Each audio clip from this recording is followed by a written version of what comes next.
Assalamualaikum warahmatullahi wabarakatuh. Sekarang ni cuaca di seputaran tepi raya, cuaca hujan deras dan angin-angin.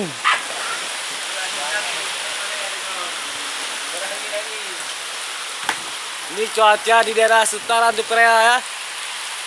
Alhamdulillah udah ada hujan.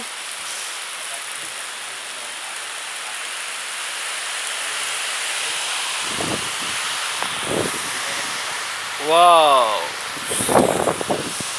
Piu piu.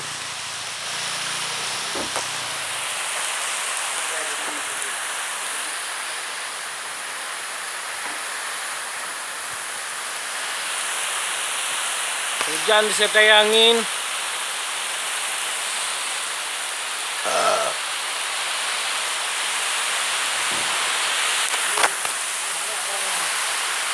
Sangat deras ya hujannya.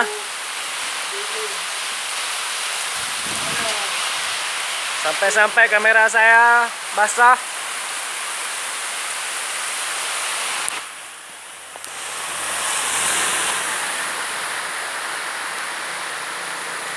Ya, ini kondisi sekarang di Aceh, bertempat di daerah seputaran Tepi Raya, Segli.